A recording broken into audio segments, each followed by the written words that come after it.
রাজ্যের আইন শৃঙ্খলা পরিস্থিতি নিয়ে পর্যালোচনা বৈঠক অনুষ্ঠিত হলো ত্রিপুরায়। সোমবার সেই বৈঠকটি অনুষ্ঠিত হয় রাজধানী আগরতলার আখাউড়া রোড এলাকার ত্রিপুরা পুলিশ মহানির্দেশকের কার্যালয়ে। বিভিন্ন বিষয় নিয়ে মুখ্যমন্ত্রী পুলিশ কর্মকর্তাদের সঙ্গে বিস্তারিত আলোচনা করেন।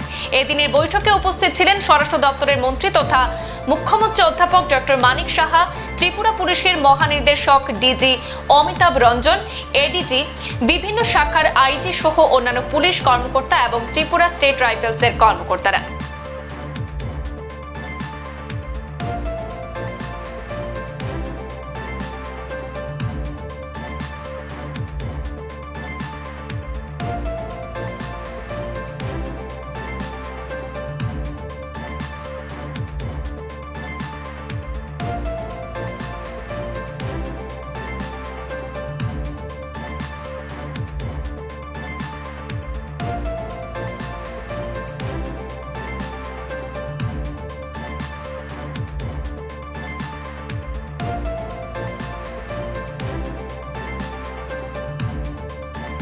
দীর্ঘ আলোচনা শেষে বক্তব্য রাখতে গিয়ে মুখ্যমন্ত্রী বলেন, রাজ্যের আইন শৃঙ্খলা রক্ষায় সর্বোচ্চ প্রাধান্য দিয়ে ক্রমাগত কাজ করছে বর্তমান সরকার।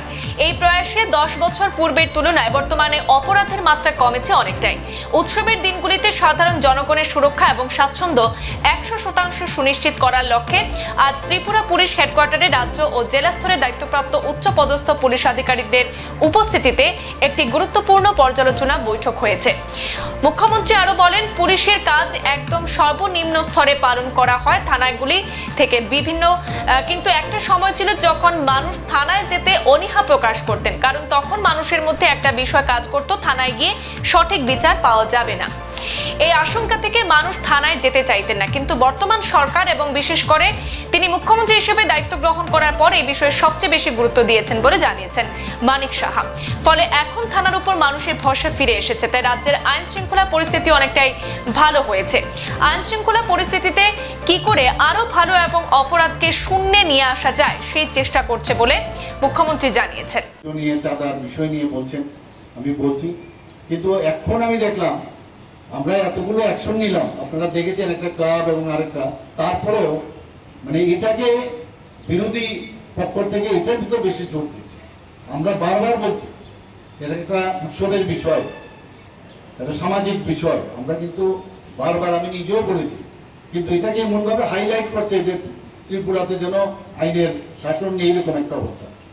আমরা সেটা দেখবো, আমি বলেছি, এবং আমি এটাও ওনাদেরকে নির্দেশ দিয়েছি যে সমস্ত সিনিয়র পুলিশ অফিসাররা, সেটা ডিজিপি হোক, তার নেক্সট এরিয়াতে যেন মানে সাবঅর্ডিনেট যে এরিয়াগুলো আছে সেখানে নিয়মিত যেন টহল দেয়, নিয়মিত যেন ইনভেস্ট মানে সেখানে ভিজিট করে, এবং তার নেক্সট টু নেক্সট এইভাবে করতে করতে সব জায়গায় যেন পুলিশ অফিসাররা, সিনিয়র পুলিশ অফিসাররা বরাবর যেন সেখানে দেয়। তাতে কি হয়, সেখানকার একটা ধরুন থানা, সেখানকার যে বিভিন্ন বিষয় আছে, গাড়ি ঠিক আছে কিনা, বা সেখানকার যে আপনার ফিজিক্যাল কন্ডিশন, ওই থানার যে ইনফ্রাস্ট্রাকচার সেখানে কোনো সমস্যা আছে কিনা, তো এটার একটা মনিটরিং করে তার রুটিন ওয়ার্ক সব পুলিশ অফিসার উপর থেকে শুরু করে নিচের দিকে যেন একটা রুটিন কার্যক্রম যেন করে, সেই বিষয়ে ওনাদেরকে বলেছি। আমরা ফ্রি হ্যান্ড দিয়েছি, কোথাও ইন্টারফেয়ার করি না, সেটাও আমি জোর দিয়েছি। আগে তো রাজনৈতিক ভাবে আমরা দেখেছি পুলিশকে ইউজ করা হবে, আমরা তো এখানে ফ্রি হ্যান্ড দিয়েছি। যারা ক্রিমিনাল বা যারা ক্রাইম করে তাদের কোনো জাত হয় না, পরিষ্কার, এবং এটার ভিতরে আমরা জোর দিচ্ছি, এবং বারবার আমি বলছি যে সেখানে কোন রকম আমরা কম্প্রোমাইজ করবো। আরেকটা যেটা আমি বিষয় জোর দিয়েছি, কেন বিস্তারিত বলেছেন ডিজিপি সাহেব, যে আমাদের যারা অ্যাডভোকেটরা আছে তাদের সাথে যেন যোগাযোগ একটা সবসময় ওনাদের সাথে প্রপারলি, যখন কেসটা যাবে কোর্টে, কনভিকশনের রেট আরো বাড়াতে হবে। আদারওয়াইজ তাহলে আমি অ্যারেস্ট করলাম, এবারে কনভিকশন হলো না, তো লাভ হবে না। তো এটা একমাত্র সম্ভব হবে আমি ওনাদেরকে নিয়েও, যারা আমাদের পিপিরা আছেন, কেপিপিরা আছেন, বা অন্যান্য যারা আছেন আমাদের লিগ্যাল সাইডে, তাদেরকে নিয়েও আমি বলবো এই যে একটা রিলেশন পুলিশ এবং অ্যাডভোকেটদের, তাহলে গিয়ে প্রপারলি তার বিচার ব্যবস্থাটা অনেকটা স্ট্রেংথেনিং হবে। আমি আরেকটা জিনিস আমি আজকে যেটা ওনাদেরকে বলেছি, যত পুরনো কেস আছে আমি বারবার আমি বলেছি আগে যে এই কেসগুলো থানা ওয়াইজ যেখানে আছে সবকটা বের করুন আপনারা। কারণ কোন জায়গায় যদি এত বছর ধরে মানে বিচার ওরা না পায় তাহলে এটা কিভাবে চলবে। এবং আমরা জানি যে আপনারা জানেন যে পরিমল হত্যা মামলা আপনারা সবাই জানেন ক্লোজ হয়ে গেছে, তাহলে হাইকোর্ট থেকে আবার কি করে সেটাকে আবার ওপেন করা হলো? ওপেন করার আইন আছে, সেটা আইন অনুযায়ী হবে, আমরা ওপেনিং করতেই পারি। এটা একটা ভুল বার্তা, ওপেন করা যাবে না এরকম না। তো আমরা সেই কথাইগুলো বলছি, যারা বিচার পায়নি সেই বিচারের ব্যবস্থা করার জন্য, যাতে সমস্ত পুরো কেসটা যেন আমাদের গোচরে আনে, আমরা সেইভাবে কাজ করবো। যেটা বলেছি সেটা আমরা করবো।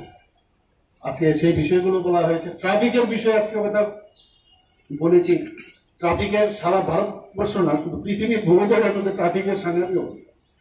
কারণ যেভাবে বিকেলসে এক্সপোজার হয়েছে, সমস্ত জায়গায় একই সমস্যা। আমাদের ত্রিপুরাতে আমরা যে অবস্থা আছে তার মধ্যে কেন না আমরা মানুষকে রেহাই দেব? আমাদের যা সমস্যা আছে, আমি ট্রাফিক পুলিশকে, ওদের ম্যান পাওয়ারও কম আছে, এবং পুলিশকে এবং আমাদের যে অ্যাডমিনিস্ট্রেশন সেটা নিয়ে আমরা সবাই মিলে বসে একটা আমাকে বলছে রেডি করেছে, আমি বলেছি আমরা বসবো, বসে কিভাবে ট্রাফিক নিয়ন্ত্রণ করা যায়, শুধু আগরতলা না, অন্যান্য জায়গায় অন্যান্য শহর আমাদের ত্রিপুরা, সেখানেও যাতে আমরা করতে পারি সেই বিষয়ে আমি বলছি। অর্থাৎ যে যে সমস্যা, কারণ আমাদের যখন সেই দায়িত্ব আমরা পেয়েছি, ওনাদেরকে আমরা বলেছি আপনারা এখন দায়িত্ব পেয়েছেন, ইউ আর ব্লেসড যে you are in that chair or on that chair. কাজে এমন যেন হয় যে আমি যেহেতু এখানে দায়িত্ব পেয়েছি, মানুষ যেন সারা জীবন মনে রাখে যে আমি আমার দায়িত্ব পালন করেছি। আমি এই কথাটা ওনাদের বলেছি যে আমাদের এমন সব দারোগাবাবুরা ছিলেন এক সময়, তাদের নাম আমরা এখনো করি। তো আপনারা এরকম কাজ করেন, ট্রান্সপারেন্সির বিষয় আপনারা আনুন, যাতে কেউ আপনাদের না বলতে পারে যে না এই আপনারা করেন। তো ট্রান্সপারেন্সি বজায় রেখে আমাদের ত্রিপুরা সরকার বারবার বলছে আমরা ট্রান্সপারেন্সি, আমরা এক দুটো ঘটনা এদিক হতে পারে সেটা আমরা করবো, কিন্তু ট্রান্সপারেন্সি রেখে যেন পুলিশ কাজ করে, মানুষ সেটা মনে রাখে। এই কথাগুলোই আমাদের আলোচনা হয়েছে, এবং আইন শৃঙ্খলার যে বিষয় সেটাকে আমরা কোনো অবস্থায় কম্প্রোমাইজ করব। সবাইকে অসংখ্য ধন্যবাদ। पुलिस हेडक्वार्टर में माननीय मुख्यमंत्री महोदय का law and order review meeting हुआ, जिसपे बहुत विस्तृत, बहुत चीज़ों की बहुत डिटेल में लॉ एंड ऑर्डर, क्राइम इत्यादि की चर्चा हुई। डेवलपमेंट्स जो कई सालों की कंपैरेटिव, आगे का कैसा सिचुएशन होना है, बॉर्डर इत्यादि सब पे सर ने बहुत गहन चर्चा की है और बहुत डिटेल में जाके हम लोगों को मार्गदर्शन भी किया है। सर की तरफ से बहुत क्लियर निर्देश दिया गया है दैट लॉ एंड ऑर्डर पे कोई कॉम्प्रोमाइज नहीं होगा, और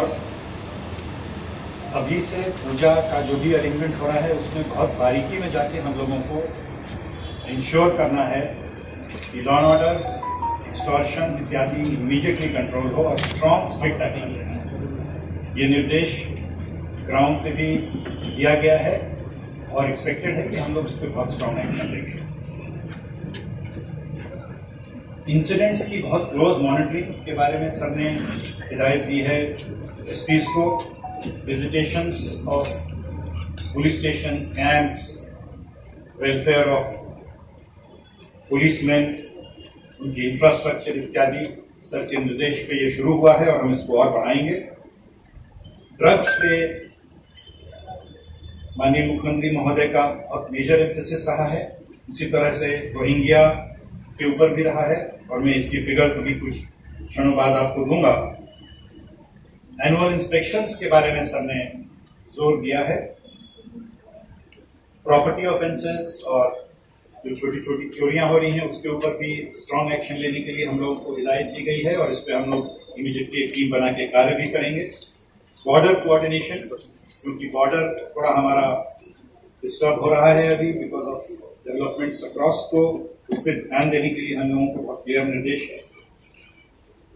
कुछ पॉइंट्स जो हम लोगों ने सर के समक्ष रखा है और आपके समक्ष भी रखना चाहेंगे।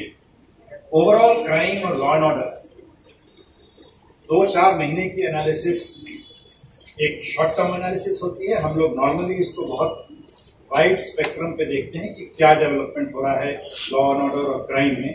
10 साल की एनालिसिस हम लोगों ने सर के समक्ष पेश की है। तो अगर हम लोग 2-3 साल की एक फिगर पिकअप करते हैं, 2014, 15, 16 का अगर हम एक फिगर लेते हैं अगस्त तक का, और इस पिछले 2-3 साल की हम लोग अगस्त तक की फिगर लेते हैं, तो देखा जाता है टोटल क्राइम करीब 10,000 था पहले और अभी ये 9,000 के करीब पहुंच गया है। तो there is a reduction overall. ये लार्ज पिक्चर पैनोरमा में ही क्लियर होता है। पिछले 10 साल में हर साल का हम लोगों ने अगस्त तक का फिगर निकाला है। इस साल lowest on all heads, on all major heads, हमारी क्राइम फिगर 10 साल की अगस्त तक में लोएस्ट। 2014 में टोटल क्राइम अगस्त तक 4,026 था और 2024 में अभी अगस्त तक 2,700। Marked difference. Despite population growth, despite constraints that we have, इसके बावजूद एक दशक में क्राइम हमारी कंट्रोल होती रही है और रिड्यूस होती रही है ऑन वेरियस हेड्स। मैं अलग हेड्स पे भी आपको ब्रीफ करूंगा। अगर क्राइम अगेंस्ट वुमेन में हम देखते हैं तो 2014, 15, 16 की फिगर लें जो इस दशक का शुरुआत है, और अभी का हम अगर लें 22, 23, 24 की इस समय की फिगर्स, तो 2,700 plus crime against women has now reduced to 1,500। ये सब हम लोग अगस्त की कट ऑफ की फिगर्स दिए हैं। ऑफेंसेस अगेंस्ट बॉडी, ये एक बड़ी इंपॉर्टेंट एरिया है जहां घाव का attack, hurt and assault, rioting, जहां फिजिकल वायलेंस हो रहा है, उसकी फिगर्स हम लोगों ने देखी। तो पहले के समय करीब 2,800 केसेस हैं और ये अब गिर के 2,500 पे। उसी तरह अगर प्रॉपर्टी का देखा जाए तो बहुत मार्क्ड है। ये सही है कि छोटी चोरियां, कुछ समस्याएं हो रही हैं हमारे कई शहरों में, लेकिन अगर 10 साल की एक फिगर देखी जाए तो 1,240 के करीब केस पहले दशक की शुरुआत में और अभी 800। तो इवन प्रॉपर्टी ऑफेंसेस में बहुत जबरदस्त और बहुत स्ट्रांग एक्शन लिया गया है। नारकोटिक्स में आप सब जानते हैं, हम लोग नॉर्थ ईस्ट में अमंग दी हाईएस्ट सीजर के हैं, हम डिस्ट्रक्शन में भी बहुत हाई हैं, किंतु ये एक समस्या हमारे लिए है। हम एक इंटरनेशनल हाईवे पे बैठे हैं, गोल्डन ट्रायंगल से ड्रग बांग्लादेश के थ्रू इंटरनेशनल हाईवे पे जा रहा है। हम उसको संभालने की कोशिश कर रहे हैं कि उसको जितना ज्यादा कंट्रोल कर सकें। সংবাদ এ পর্যন্তই, ফিরছি পরবর্তী অন্যান্য আপডেট নিয়ে। ধন্যবাদ।